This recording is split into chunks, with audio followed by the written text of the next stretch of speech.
नमस्कार, मैं आकृति और आप देख रहे हैं इंडिया पब्लिक खबर।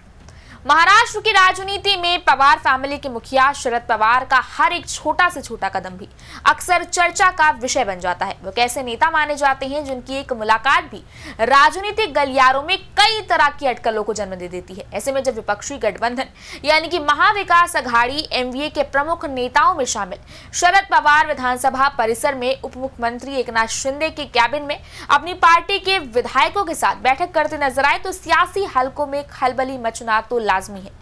तस्वीरें सामने आते ही महाराष्ट्र में नए राजनीतिक समीकरणों की चर्चा शुरू हो गई।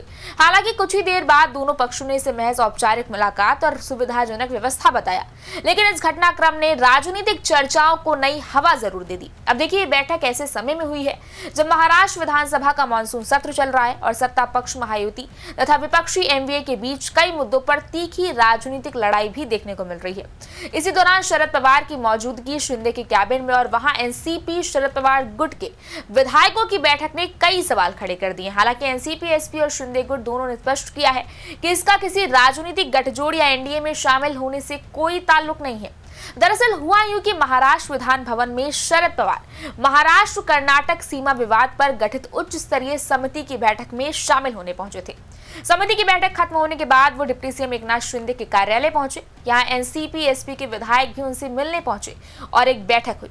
इसी घटनाक्रम ने राजनीतिक गलियारों में नए समीकरणों की अटकलों को जन्म दे दिया। इसके बाद एकनाथ शिंदे ने शरद पवार का शॉल और गुलदस्ता देकर बाकायदा स्वागत भी किया। हालांकि दोनों नेताओं के बीच क्या बातचीत हुई है, इसकी फिलहाल कोई आधिकारिक जानकारी साझा नहीं की गई है। हाँ, वो बात अलग है कि एनसीपी एसपी के नेताओं ने बाद में स्पष्ट किया कि पहले पार्टी विधायकों की बैठक हुई और उसके बाद शिंदे वहां पहुंचे। उनका कहना था कि बैठक के पीछे कोई राजनीतिक मकसद नहीं था। जयंत पाटिल ने बताया कि शरद पवार को विधानसभा परिसर के अंदर लंबी दूरी तक चलने में दिक्कत होती है, इसलिए विधायकों से मिलने के लिए शिंदे का कैबिन सबसे सुविधाजनक स्थान था। उन्होंने कहा, पवार साहब के लिए विपक्ष के विधायकों के कमरे तक वापस पैदल जाना मुश्किल होता, इसलिए हमने सोचा कि निकास द्वार के पास स्थित एकनाथ शिंदे का कैबिन सुविधाजनक रहेगा, जिससे उन्हें ज्यादा चलना नहीं पड़े। जयंत पाटिल ने आगे स्पष्ट किया, जब पवार साहब वहां पहुंचे तब एकनाथ शिंदे अपने कार्यालय में मौजूद नहीं थे। मैंने पवार साहब से कहा कि वो यहीं बैठकर हमारे विधायकों से मुलाकात कर लें। बाद में जब शिंदे को पता चला कि पवार साहब आए हैं तो वो करीब 10 मिनट के लिए उनसे मिलने पहुंचे।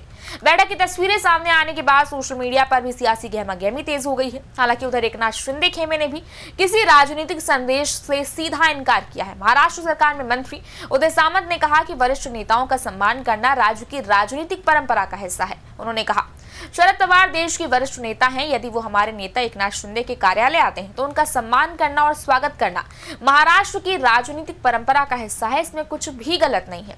उप मुख्यमंत्री कार्यालय की ओर से भी इस मुलाकात को महाराष्ट्र कर्नाटक सीमा विवाद समिति के बैठक के बाद हुई एक शिष्टाचार मुलाकात ही बताया गया। बहरहाल शिंदे शरद पवार की इस बैठक के बाद सबसे ज्यादा चर्चा इस बात की है कि क्या शरद पवार किसी नए राजनीतिक समीकरण की तैयारी में है। हालांकि एनसीपी एसपी के सभी नेताओं ने इन सभी अटकलों को पूरी तरह से खारिज कर दिया है।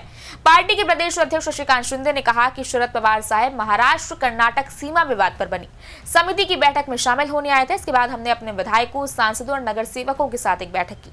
विधानसभा सत्र के दौरान पवार साहब यहाँ मौजूद हैं, इसलिए उन्होंने सभी जनप्रतिनिधियों से मुलाकात की।